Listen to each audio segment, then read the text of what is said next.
আপনারা দেখেছেন যে ইতিমধ্যে আমরা ভারতের বিপক্ষে টি-20 স্কোয়াডটা ঘোষণা করেছি এবং এই দলে কয়েকটি আপনারা পরিবর্তন লক্ষ্য করেছেন। আমাদের এর আগে যে টি-20 বিশ্বকাপে আমাদের যে দলটি খেলেছিল সেই দলের থেকে সেখানে ওপেনিং এ একটা চেঞ্জ আছে। আপনারা দেখেছেন যে মিডল অর্ডারেও একটা চেঞ্জ আছে এবং স্পিনিং অ্যাটাকেও পরিবর্তন এসছে। জাস্ট আমাদের পেস বোলিং ইউনিটটা টোটালি ইনট্যাক্ট আছে, যেটা বিশ্বকাপে যা ছিল আমাদের লাস্ট টি-20 গ্লোবাল টুর্নামেন্টে। তো এখানে আমাদের কিছু চিন্তা ভাবনা আছে যার পরিপ্রেক্ষিতে আমরা এই চেঞ্জগুলো এনেছি। ওপেনিং এ যে তিনজন আমরা ব্যাটসম্যান আমরা সচরাচর নেই, তার মধ্যে লিটন দাস আছেন, তামিমও আছেন এখানে। দেন আমরা সৌম্য সরকারের জায়গায় পারভেজ হোসেন ইমনকে এখানে আমরা ট্রাই করে দেখতে চাই।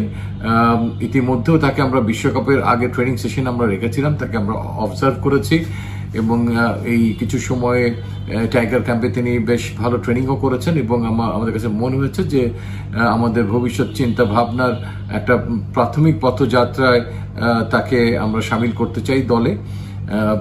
অ্যান্ড মিডল অর্ডারে দ্য গ্রেট সাকিব আল হাসান তিনি ঘোষণা দিয়েছেন যে তিনি তার শেষ টি-20 ম্যাচটি খেলে ফেলেছেন। তো সেখানে খেলার জন্য আসলে ঠিক তার যে এক্সপিরিয়েন্স, তার যে পারফরমেন্স, তার কাছাকাছি রিপ্লেসমেন্ট আসলেই এই মুহূর্তে আমাদের কাছে না থাকলেও তার জায়গাটি ব্যাটিংয়ে যিনি খুব ভালোভাবে সামাল দিতে পারেন বলে আমরা মনে করি, সেরকম একটা রিপ্লেসমেন্ট মেহেদি মিরাজ তিনি সেই জায়গাটি নেবেন। স্পেশালি তাকে আমরা ভাবছি যে তিনি ব্যাটিংয়েই সবচেয়ে বড় কন্ট্রিবিউশনটা দলে করতে পারবেন এবং তিনি ভালো অফ স্পিন করেন। বাট আমরা যে তাকে এর আগে বিশ্বকাপে দলে সম্পৃক্ত করিনি, তার একটা মূল কারণ ছিল যে আমরা তার টেস্ট ম্যাচে এবং ওয়ানডে ক্রিকেটে তার ব্যাটিং এবং বোলিংটি অনেক গুরুত্ব সহকারে বিবেচনা করেছিলাম, যাতে টি-20 খেলার যে একটা আগ্রাসন আছে সে তার কোনো প্রভাব তার ব্যাটিংয়ের উপর যেন ইম্প্যাক্ট না রাখে, কিংবা তার বোলিং করতে গেলে প্রথম পাওয়ার প্লের দিকে যেভাবে বল করতে হয় সেই জায়গাটাকে আমরা খুব একটা ভালো অপশন মনে করিনি। তিনি তার যে প্রচলিত বোলিং করেন সেটা যেন কোনোভাবে বিঘ্ন না ঘটে সেই অ্যাকশন। এবং অনেক সময় আপনারা জানেন যে টি-20 ম্যাচে অনেক ভালো বল দেখা যায় যে মাঠের বাইরের থেকে ফিল্ডসম্যানদের ঘুরিয়ে আনতে হয়। তো এটা one of the main reason ছিল। যারা হয়তো ভাবছেন যে তাহলে বিশ্বকাপ দলে কেন ছিল না, এই ব্যাপারগুলোতে সেই মেহেদি মিরাজের সঙ্গে আমাদের খুব পরিষ্কার কথাবার্তা হয়েছিল যে কেন আমরা তাকে দলে রাখিনি, আমরা কোথায় তাকে দেখতে চাই। কিন্তু অনেক সময় অনেক অনাকাঙ্ক্ষিতভাবে অনেক সিচুয়েশন ঘটে যায়, যার পরিপ্রেক্ষিতে সেই জায়গাগুলোতে পূরণ করার জন্য তখন যাকে আমাদের কাছে সবচেয়ে যোগ্য মনে হয় তাকেই সেখানে এনে সেই ঘাটতিটা পূরণ করার চেষ্টা করা। আমার বিশ্বাস যে তিনি যেখানে ব্যাট করবেন সেখানে তিনি টি-20 ম্যাচের আলোকে বেশ কিছু বল যাতে পান, যাতে তাকে ঠিক ফিনিশারের রোলে না গিয়ে আরেকটু উপরে আমরা নির্বাচক প্যানেল তাকে দেখতে চাই।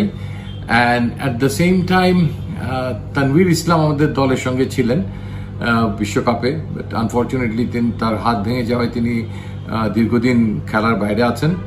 তো তার জায়গায় পরিবর্তে আমরা বিবেচনায় রাকিবুলকে এগিয়ে রেখেছি। এক্ষেত্রে রাকিবুল আমাদের দলে এসছেন, তার সঙ্গে তার কম্পিটিটরও ছিল, বাট ফিউচার অ্যান্ড তার পারফরমেন্স চিন্তা করে রাকিবুল অন্তর্ভুক্ত হয়েছেন। এটা একটা কম্বিনেশনের জন্য যারা অন্তর্ভুক্ত হচ্ছেন তারা যে প্রথম একাদশে একদম মানে অটোমেটিক চয়েস কিংবা জায়গা করে নিতে পারবেনই সেটা ঠিক এই মুহূর্তে বলা যায় না। বাট আমাদের মনে হচ্ছে যে এই মুহূর্তে ক্যাপ্টেন যদি কখনো কোনো কম্বিনেশনের চিন্তা করেন তাহলে রাকিবুল তার জন্য একটা ভালো অপশন।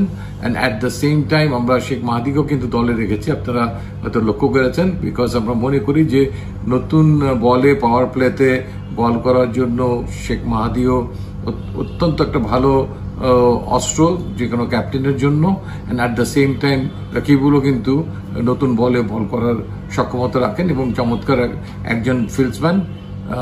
তার পাশাপাশি আরেকটু খবর আপনাদেরকে জানিয়ে রাখতে চাই যে আগামীতে অক্টোবর মাসেই ওমানে ইমার্জিং ক্রিকেট হবে টি-20 ফর্মেটে।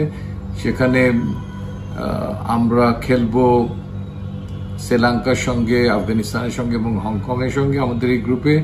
অন্য গ্রুপে ভারত, পাকিস্তান সহ আরো কয়েকটি দল খেলবে। তো এটা প্রত্যেক দেশের অনেকটা এই দলের আদলে দল যাবে। তো সেখানেও বেশ কিছু খেলোয়াড়কে এই টুর্নামেন্টে টি20 ফর্মেটে আমরা পরীক্ষা করার সুযোগ পাবো। হয়তো আপনারা অনেকেই ভাবছেন শামীম পাটোয়ারির কথা, কিংবা আরো অনেক খেলোয়াড়ের নাম হয়তো আপনাদের মনে আসছে। তো তাদের অনেককেই সেখানে দেখা যাবে। তো কাজেই যাদের নাম এখানে নেই তাদের হতাশ হওয়ার কিছুই নেই। অনেক টুর্নামেন্ট আছে এবং আমাদের পরবর্তী বিশ্বকাপের আগে আমাদের হাতে কতগুলো ম্যাচ আছে সেটা আমি একটু আপনাদের জ্ঞাতার্থে জানাতে চাই। যে এবার এনসিএল টি20 টুর্নামেন্ট সম্পৃক্ত হয়েছে, সেখানে প্রত্যেকটা খেলোয়াড় অন্তত 7টা ম্যাচ খেলার সুযোগ পাবে। দেন বিপিএল আছে, সেখানে হয়তো 14 থেকে 15-16টা ম্যাচও কেউ খেলতে পারবে।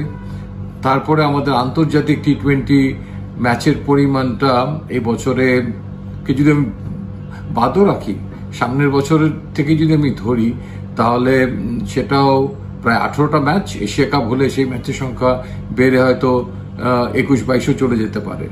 সো এরপরে আবার বিশ্বকাপের আগে, নেক্সট টি20 বিশ্বকাপের আগে আমরা আবার একটা বিপিএল পাবো, এনসিএল টি20 পাবো।